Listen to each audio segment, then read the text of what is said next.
নমস্কাৰ ভিডিঅ'টি আৰম্ভ কৰিব বিচাৰিছোঁ প্ৰথম প্ৰশ্ন হৈছে প্ৰশ্ন নম্বৰ 1 সুধিছে অসমত কোনটো দিন গড় দিৱস ৰাইনো ডে হিচাপে পালন কৰা হয় এই অপচনৰ শুদ্ধ উত্তৰ হ'ব option number D is the correct answer হেয়া হৈছে 22 ছেপ্টেম্বৰ গতিকে মনত ৰাখিব 22 ছেপ্টেম্বৰ দিনটো অসমত গড় দিৱস হিচাপে পালন কৰা হৈছে নেক্সট অপচন হৈছে কোৱেশ্চন নম্বৰ 2 সুধিছে অসম দিৱস কেতিয়া উদযাপন কৰা হয় এই অপচনৰ শুদ্ধ উত্তৰ হ'ব অপচন নম্বৰ কোনটো হেতু হ'ব B is the correct answer হেয়া হৈছে 2 ডিসেম্বৰ গতিকে মনত ৰাখিব 2 ডিসেম্বৰ দিনটো অসম দিৱস হিচাপে উদযাপন কৰা হয় নেক্সট অপচন হৈছে কোৱেশ্চন নম্বৰ 3 সুধিছে নিম্নলিখিত কোনখন উত্তৰ পূব ৰাজ্যই অসমৰ সৈতে আটাইতকৈ ছুটি সীমা ভাগ বতৰা কৰে নিম্নলিখিত কোনখন উত্তৰ পূব ৰাজ্যই অসমৰ সৈতে আটাইতকৈ ছুটি সীমা ভাগ বতৰা কৰে এই অপচন 4টাৰ ভিতৰত শুদ্ধ উত্তৰ হ'ব option number C is the correct answer হেয়া হৈছে ত্ৰিপুৰা গতিকে মনত ৰাখিব ত্ৰিপুৰাই অসমৰ সৈতে আটাইতকৈ ছুটি সীমা ভাগ বতৰা কৰে নেক্সট অপচন হৈছে কোৱেশ্চন নম্বৰ 4 ক্লিক নিম্নলিখিত কোনখন উত্তৰ পূব ৰাজ্যই অসমৰ সৈতে আটাইতকৈ দীঘল সীমা ভাগ বতৰা কৰে এই অপচনৰ শুদ্ধ উত্তৰ হ'ব option number D is the correct answer হেয়া হৈছে মেঘালয় গতিকে মনত ৰাখিব মেঘালয়ে অসমৰ সৈতে আটাইতকৈ দীঘল সীমা ভাগ বতৰা কৰে নেক্সট অপচন হৈছে কোৱেশ্চন নম্বৰ 5 সুধিছে নিম্নলিখিত কোনখন অসমৰ চহৰক মানচেষ্টাৰ অফ আসাম বুলি জনা যায়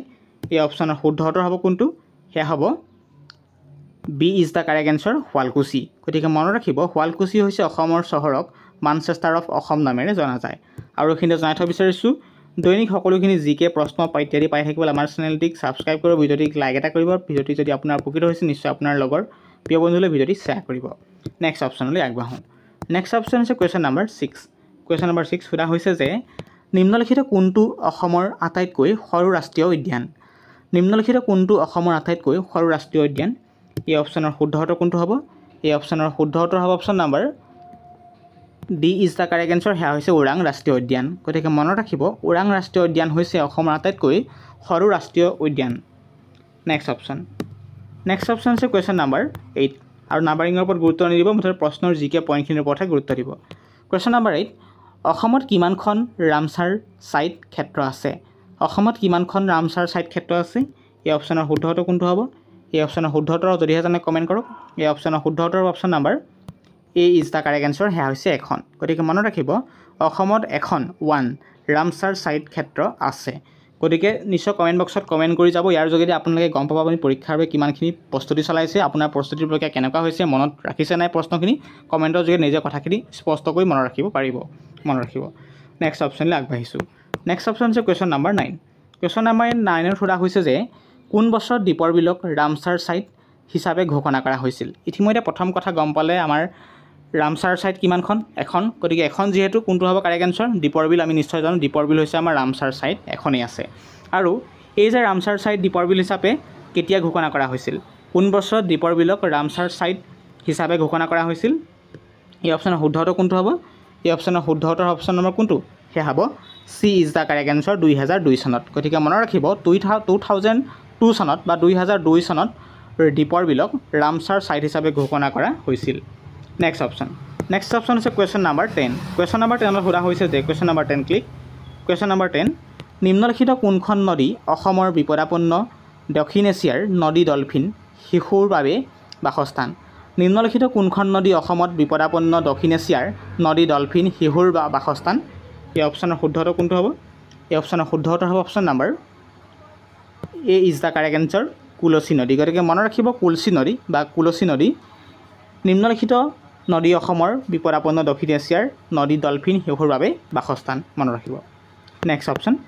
অপচন ক্লিক গতিকে আপুনি নাম্বাৰিঙৰ ওপৰত গুৰুত্ব নিদিব যিখিনি মাজে মাজে মোৰ ভিডিঅ'ত আপোনাৰ নাম্বাৰিং নিশ্চয় দেখি আছে কেতিয়াবা 2 দেখা পাইছে কেতিয়াবা 4 দেখা পাইছে কেতিয়াবা আপুনি গৈ 8 দেখা পাইছে নাম্বাৰিঙৰ ওপৰত গুৰুত্ব নিদিব কাৰণ বৰ্তমান সময়ত আপোনাক জিকে প্ৰয়োজন তথ্য সহকাৰে জিকেখিনি গুৰুত্ব দিব আৰু নাম্বাৰিঙৰ ওপৰত কেতিয়াবা গুৰুত্ব নিদিব আৰু এইটো পেইণ্টিং মিষ্টেক হৈ ঢাক খাই গৈছে প্ৰশ্ন দি গতিকে অকণমান খেলিমেলি হয় সেইখিনি কথা মনত ৰাখিব যে কুৱেশ্চন নম্বৰ 2 ইয়াত সোধা হৈছে সৰস্বতী সন্মান বঁটা লাভ কৰা প্ৰথমজন অসমীয়া কোন আছিল এই অপচনৰ শুদ্ধ উত্তৰ যদিহে জানে কমেণ্ট কৰিব পাৰে এই অপচনৰ শুদ্ধ উত্তৰ হ'ব option number A is the correct answer হেয়া হৈছে লক্ষ্মীনন্দন বৰা গতিকে লক্ষ্মীনন্দন বৰাই সৰস্বতী সন্মান বঁটা লাভ কৰা প্ৰথমজন অসমীয়া ব্যক্তি নেক্সট নেক্সট অপশ্যন হৈছে কুৱেশ্যন নম্বৰ 3 কুৱেশ্যন নম্বৰ 3 সোধা হৈছে ভাৰত ৰত্ন বঁটা লাভ কৰা প্ৰথমজন অসমীয়া কোন আছিল এই অপশ্যনৰ শুদ্ধ উত্তৰ কমেণ্ট কৰিব এই অপশ্যনৰ শুদ্ধ উত্তৰ হ'ব option number A is the correct answer হৈছে গোপীনাথ বৰদলৈ গতিকে মনত ৰাখিব যে Gopinath Bordoloi is the correct answer হ'ব গোপীনাথ বৰদলৈ হৈছে ভাৰত ৰত্ন বঁটা লাভ কৰা প্ৰথমজন অসমীয়া ব্যক্তি নেক্সট অপশ্যন হৈছে কুৱেশ্যন নম্বৰ 4 কুৱেশ্যন নম্বৰ 4 সুধিছে শ্ৰীমন্ত শংকৰদেৱে বঁটা লাভ কৰা প্ৰথম ব্যক্তিজন কোন আছিল শ্ৰীমন্ত শংকৰদেৱ বঁটা লাভ কৰা মনত ৰাখিব শ্ৰীমন্ত শংকৰদেৱ বঁটা লাভ কৰা প্ৰথমজন ব্যক্তি কোন আছিল এই অপশ্যনৰ শুদ্ধ উত্তৰ হ'ব অপশ্যন নম্বৰ কোনটো সেয়া হ'ব A is the correct answer Kritinath Hazarika গতিকে মনত ৰাখিব কৃতিনাথ হাজৰিকাই শ্ৰীমন্ত শংকৰদেৱ বঁটা লাভ কৰা প্ৰথমজন ব্যক্তি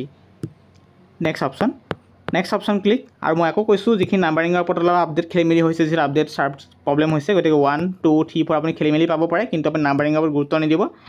বৰ্তমান সময় আপোনাৰ সমালোচনাৰ সময় নহয় বৰ্তমান সময় পঢ়াৰ সময় কালেকশ্যন কৰাৰ সময় গতিকে আপুনি এতিয়া পঢ়িব লাগে মুঠতে পৰীক্ষাত ভাল ফলাফল দেখাব লাগে গতিকে কথা হ'ল এইটো গতিকে নাম্বাৰিঙৰ ওপৰত গুৰুত্ব নিদিব গতিকে আজি আহিছোঁ কুৱেশ্যন নম্বৰ 1 তলৰ কোনখন গ্ৰন্থ মাধৱ কন্দলীৰ ৰচনা নহয় বুলি সন্দেহ হয় এই অপশ্যনৰ শুদ্ধ উত্তৰ যদিহে জানে কমেণ্ট কৰিব পাৰে এই অপশ্যনৰ শুদ্ধ উত্তৰ হ'ব option number A is the correct answer সেয়া হৈছে দেৱজিৎ গতিকে মনত ৰাখিব যে দেৱজিৎ গ্ৰন্থ মাধৱ কন্দলীৰ ৰচনা নহয় বুলি সন্দেহ হয় নেক্সট অপশ্যন হৈছে কুৱেশ্যন নম্বৰ 2 কুৱেশ্যন নম্বৰ 2 সোধা হৈছে যে কুৱেশ্যন নম্বৰ 2 শংকৰদেৱ কছাৰীৰ উপদ্ৰৱ সহিব নোৱাৰি প্ৰথমে ক'ত আশ্ৰয় লয় শংকৰদেৱে কছাৰীৰ উপদ্ৰৱ সহিব নোৱাৰি প্ৰথমে ক'ত আশ্ৰয় লয় এই অপশ্যনৰ শুদ্ধ উত্তৰ কোনটো হ'ব এই অপশ্যনৰ শুদ্ধ উত্তৰ হ'ব option number B is the correct answer গাংমত গতিকে মনত ৰাখিব গাংমত শংকৰদেৱে কছাৰীৰ উপদ্ৰৱ সহিব নোৱাৰি প্ৰথমে সেই ঠাইত আশ্ৰয় লয় নেক্সট অপশ্যন হৈছে কুৱেশ্যন নম্বৰ 3 কুৱেশ্যন নম্বৰ 3 সোধা হৈছে শংকৰদেৱক ভাগৱতখন দিয়া লোকজন কোন আছিল শংকৰদেৱক ভাগৱতখন দিয়া লোকজন কোন আছিল এই অপশ্যনৰ শুদ্ধ উত্তৰ যদিহে জানে কমেণ্ট কৰিব পাৰে এই অপশ্যনৰ শুদ্ধ উত্তৰ হ'ব option number A is the correct answer সেয়া হৈছে জগদীশ মিশ্ৰ গতিকে আকৌ মনত ৰাখিব শুদ্ধ উত্তৰ কোনটো হ'ব এইটো এ ইজ দ্য কাৰেক্ট এনচাৰ সেয়া কোনটো জগদীশ মিশ্ৰ গতিকে জগদীশ মিশ্ৰই শংকৰদেৱক ভাগৱতখন দিয়া লোকজন নেক্সট অপশ্যন হৈছে কুৱেশ্যন নম্বৰ 24 গতিকে কুৱেশ্যন নম্বৰ 24 সোধা হৈছে যে সেয়া হৈছে 24 বিজুলী কাকতৰ সম্পাদক কোন আছিল বিজুলী কাকতৰ সম্পাদক কোন আছিল এই অপশ্যনৰ শুদ্ধ উত্তৰ কোনটো হ'ব এই অপশ্যনৰ শুদ্ধ উত্তৰ হ'ব অপশ্যন নম্বৰ কোনটো সেয়া হ'ব C is the correct answer Padmanath Gohain Baruah গতিকে মনত ৰাখিব পদ্মনাথ গোহাঁই বৰুৱা হৈছে বিজুলী কাকতৰ সম্পাদক আছিল নেক্সট অপশ্যন হৈছে question number 25 question number 25 Lakshminath বেজবৰুৱাৰ পিতৃৰ নাম কি লক্ষ্মীনাথ বেজবৰুৱাৰ পিতৃৰ নাম কি এই অপশ্যনৰ শুদ্ধ উত্তৰ কোনটো হ'ব এই অপশ্যনৰ শুদ্ধ উত্তৰ হ'ব option number A is the correct answer Dinanath Bezbaruah গতিকে দীননাথ বেজবৰুৱা আছিল লক্ষ্মীনাথ বেজবৰুৱাৰ পিতৃ নেক্সট অপশ্যন হৈছে কুৱেশ্যন নম্বৰ 26 সুধিছে বেজবৰুৱাই লিখা একমাত্ৰ উপন্যাসখনৰ নাম কি বেজবৰুৱাই লিখা একমাত্ৰ উপন্যাসখনৰ নাম কি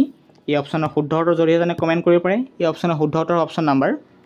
এ ইজ দ্য কাৰেক্ট এনচাৰ সেয়া হৈছে পদুম কুঁৱৰী কোনে ৰচনা কৰিছিল বেজবৰুৱাই লিখা একমাত্ৰ উপন্যাসখনৰ নাম আৰু এইখিনি জনাই থব বিচাৰিছোঁ নিশ্চয় আপোনালোকে নিশ্চয় ভিডিঅ'ত কমেণ্ট কৰে প্ৰশ্ন দি সহজ দিছে টান প্ৰশ্ন দিয়ক গতিকে মনত ৰাখিব যে সহজ প্ৰশ্নই পচলাত দাঁত ভঙা দেখিবলৈ পোৱা গৈছে অলপ দিনৰ আগতে আমাৰ এডিআৰই তৃতীয় বৰ্গৰ HSSLC পৰীক্ষা অনুষ্ঠিত হৈ গ'ল তাত নিশ্চয় দেখিবলৈ পোৱা গ'ল তেনেই সহজ প্ৰশ্ন আহিলে যে শংকৰদেৱৰ আইতাকৰ নাম পৰ্যন্ত সহজ প্ৰশ্ন আহিছে গতিকে মনত ৰাখিব সহজ প্ৰশ্ন আহিলে আপুনি পৰীক্ষাত কাটঅফ বেছি যাব গতিকে সেইখিনিবোৰ গুৰুত্ব দিব সহজ প্ৰশ্নই আপোনাক কেতিয়াবা পচলাত দাঁত ভাঙিব পাৰে সেইটো কথা মনত ৰাখিব নেক্সট প্ৰশ্ন হৈছে কুৱেশ্যন নম্বৰ 26 সেম প্ৰশ্ন আহি গ'ল ইয়াত কি কৈছে তলৰ কোনটো উপাদানৰ ওপৰত বজাৰৰ পৰিসৰ নিৰ্ভৰ নকৰে তলৰ কোনটো উপাদানৰ ওপৰত বজাৰৰ পৰিসৰ নিৰ্ভৰ নকৰে এই অপশ্যন 4টাৰ ভিতৰত শুদ্ধ উত্তৰ হ'ব অপশ্যন নম্বৰ কোনটো সেয়া হ'ব D is the correct answer বস্তুৰ গুণ বা মানদণ্ড গতিকে বস্তুৰ গুণ বা মানদণ্ড উপাদানৰ ওপৰত বজাৰত পৰিসৰ নিৰ্ভৰ নকৰে নেক্সট অপশ্যন হৈছে কুৱেশ্যন নম্বৰ 27 ক্লিক সোধা হৈছে যে পৰিসৰৰ ভিত্তিত বজাৰক তলৰ কোন তিনিটা ভাগত ভাগ কৰা হয় পৰিসৰৰ ভিত্তিত বজাৰক তলৰ কোন তিনিটা ভাগত ভাগ কৰা হয় এই অপশ্যনৰ শুদ্ধ উত্তৰ কোনটো হ'ব এই অপশ্যনৰ শুদ্ধ উত্তৰ হ'ব option number A is the correct answer সেয়া হৈছে স্থানীয় ৰাষ্ট্ৰীয় আৰু আন্তৰ্জাতিক কাৰণ এনেকুৱা প্ৰশ্ন আপুনি দেখিব এইটো কথা মনত ৰাখিব পৰিসৰৰ ভিত্তিত বজাৰক তলৰ কোন তিনিটা ভাগত ভাগ কৰা হয় স্থানীয় ৰাষ্ট্ৰীয় আৰু আন্তৰ্জাতিক মনত ৰাখিব নেক্সট অপশ্যন যে কুৱেশ্যন নম্বৰ 28 কুৱেশ্যন নম্বৰ 28 সোধা হৈছে বজাৰৰ সময়ভিত্তিক শ্ৰেণী বিভাজনসমূহৰ ভিতৰত কোনটো অদৰকাৰী বুলি কোৱা হয় এই অপশ্যনৰ শুদ্ধ উত্তৰ কোনটো হ'ব এই অপশ্যনৰ শুদ্ধ উত্তৰ হ'ব option number D is the correct answer অতি দীৰ্ঘকালীন গতিকে মনত ৰাখিব অতি দীৰ্ঘকালীন সময়ভিত্তিক শ্ৰেণী বিভাজনৰ ভিতৰত অদৰকাৰী বুলি কোৱা হয় মনত ৰাখিব নেক্সট প্ৰশ্ন আগবাঢ়িছোঁ নেক্সট প্ৰশ্ন হৈছে কুৱেশ্যন নম্বৰ 12 কুৱেশ্যন নম্বৰ 12 হ'ল জিঅ'লজি যিটো ভূগোল আহি পৰিছে জিঅ'গ্ৰাফিৰ প্ৰশ্ন হিমালয় পৰ্বত হ'ল অপশ্যনৰ কোনটো শুদ্ধ উত্তৰ হ'ব হিমালয় পৰ্বত হ'ল অপশ্যন 4টা ভিতৰত কোনটো হ'ব হিমালয় 4টা ভিতৰত দ্বিতীয় অপশ্যন লাভ কৰিছে অপশ্যন বি আপোনালোকৰ সন্মুখত ওলাই পৰিলে যেহেতু সেয়া হৈছে ভংগিল পৰ্বত গতিকে মনত ৰাখিব 12 নম্বৰ প্ৰশ্ন উত্তৰ লাভ কৰিলে বি গতিকে সেয়া হৈছে হিমালয় পৰ্বত হ'ল ভংগিল পৰ্বত মনত ৰাখিব নেক্সট অপশ্যন যে কুৱেশ্যন নম্বৰ সেয়া হৈছে question number 14 question number 14 Aravalli পৰ্বত হ'ল কি অপশ্যনৰ ভিতৰত কোনটো শুদ্ধ উত্তৰ হ'ব সেয়া হ'ব C is the correct answer সেয়া হৈছে অৱশিষ্ট পৰ্বত গতিকে আৰাৱলী পাহাৰ কোনটো পৰ্যায়ৰ অৱশিষ্ট পৰ্বত মনত ৰাখিব আৰাৱলী পৰ্বত হ'ল অৱশিষ্ট পৰ্বত এটা নেক্সট অপশ্যন যে কুৱেশ্যন নম্বৰ 23 কুৱেশ্যন নম্বৰ 23 সুধিছে দেশ খালী ঠাই আছে দেশ মালভূমিক পৃথিৱীৰ মূধচ বুলি কোৱা হয় এই অপশ্যনৰ শুদ্ধ উত্তৰ নিশ্চয় কোৱাৰ আগতে আপুনি গম পালেই ইয়াৰ শুদ্ধ উত্তৰ অপশ্যন নম্বৰ কোনটো এ ইজ দ্য কাৰেক্ট এনচাৰ হৈছে পামিৰ মালভূমি গতিকে পামিৰ মালভূমিক পৃথিৱীৰ মূধচ বুলি কোৱা হয় নেক্সট অপশ্যন যে কুৱেশ্যন নম্বৰ 24 কুৱেশ্যন নম্বৰ 24 সুধিছে দেশ খালী ঠাই পৃথিৱীৰ উচ্চতম পৰ্বত কোনটো এই অপশ্যনৰ ভিতৰত শুদ্ধ উত্তৰ কোনটো হ'ব এই অপশ্যনৰ ভিতৰত শুদ্ধ উত্তৰ হ'ব অপশ্যন নম্বৰ কোনটো সেয়া হ'ব C is the correct answer Himalaya গতিকে হিমালয় পৃথিৱীৰ উচ্চতম পৰ্বত next option question number 25 Everest শৃংগৰ উচ্চতা হ'ল কিমান অপশ্যনৰ ভিতৰত কোনটো হ'ব সেয়া হ'ব A is the correct answer 8,848 metre গতিকে মনত ৰাখিব যে এভাৰেষ্ট শৃংগৰ উচ্চতা হৈছে 8,848 মিটাৰ নেক্সট অপশ্যন যে কুৱেশ্যন নম্বৰ 36 হৈছে আলপ্লাছ পৰ্বতৰ সৰ্বোচ্চ শৃংগ হ'ল কোনটো অপশ্যনৰ ভিতৰত সেয়া হ'ব কোনটো সেয়া হ'ব A is the correct answer মেটাহৰ্ণ গতিকে মনত ৰাখিব মেটাহৰ্ণ নেক্সট অপশ্যন যে কুৱেশ্যন নম্বৰ 36 সুধিছে আলপ্লাছ পৰ্বতৰ সৰ্বোচ্চ শৃংগ হ'ল তলৰ কোনটো আলপ্লাছ পৰ্বতৰ সৰ্বোচ্চ শৃংগ হ'ল তলৰ কোনটো সেইটো হ'ব 36ৰ সেয়া হ'ব যে A is the correct answer Mount Blanc গতিকে মনত ৰাখিব মাউণ্ট ব্লাংক হৈছে আলপ্লাছ পৰ্বতৰ সৰ্বোচ্চ শৃংগ নেক্সট অপশ্যন হৈছে 37 সুধিছে জোৰা ভোজ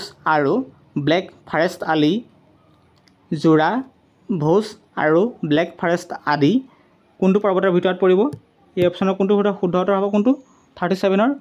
D is the correct answer ক্ষয়জাত পৰ্বত গতিকে মনত ৰাখিব ক্ষয়জাত পৰ্বতৰ ভিতৰত যেনে জোৰা ভোজ আৰু ব্লেক ফৰেষ্ট আদিৰ কোনটো পৰে ক্ষয়জাত পৰ্বতৰ ভিতৰত পৰে নেক্সট অপশ্যন হৈছে কুৱেশ্যন নম্বৰ 38 আমি অন্তিমটো প্ৰশ্ন হিতানত ভৰি দিছোঁ যদি ভিডিঅ'টো উপকৃত হৈছে নিশ্চয় ভিডিঅ'টো আপোনাৰ প্ৰিয় বন্ধুলৈ শ্বেয়াৰ কৰিব ইউৰোপৰ সৰ্ববৃহৎ নৈ হ'ল অপশ্যনৰ ভিতৰত কোনটো শুদ্ধ উত্তৰ হ'ব সেয়া হ'ব A is the correct answer সেয়া হৈছে ভালপা গতিকে মনত ৰাখিব ইউৰোপৰ সৰ্ববৃহৎ নৈ হ'ল ভালপা প্ৰিয় বন্ধু বান্ধৱীসকল আজিৰ ভিডিঅ' ইমানেই আছিল ভিডিঅ'টোৰ পৰা যদি অন্তত উপকৃত হৈছে নিশ্চয় ভিডিঅ'টো আপোনাৰ প্ৰিয় বন্ধুলৈ শ্বেয়াৰ কৰিব ভিডিঅ'টো নিশ্চয় উপকৃত হৈছে বুজি পাইছে লাইক কৰিব আৰু কমেণ্ট বক্সত সুন্দৰকৈ কমেণ্ট কৰি যাব ভিডিঅ'টো উপকৃত হৈছে নহৈছে সেইটো জনাব ভিডিঅ'টোৰ পৰা যদি উপকৃত হৈছে নিশ্চয় চেনেলটিক ছাবস্ক্ৰাইব কৰিব লগতে ভিডিঅ'টি লাইক এটা কৰি আপোনাৰ প্ৰিয় বন্ধুলৈ শ্বেয়াৰ কৰিব আকৌ নতুন ভিডিঅ' লৈ অহা প্ৰতিশ্ৰুতিৰ আজিৰ ভিডিঅ'ত এটা সামৰণি মাৰিছোঁ ভালদৰে পঢ়া শুনা কৰক পৰীক্ষাৰ পৰ্যায়ক্ৰমে ওচৰ চাপি আহি আছে সকলো ক্ষেত্ৰত ধন্যবাদ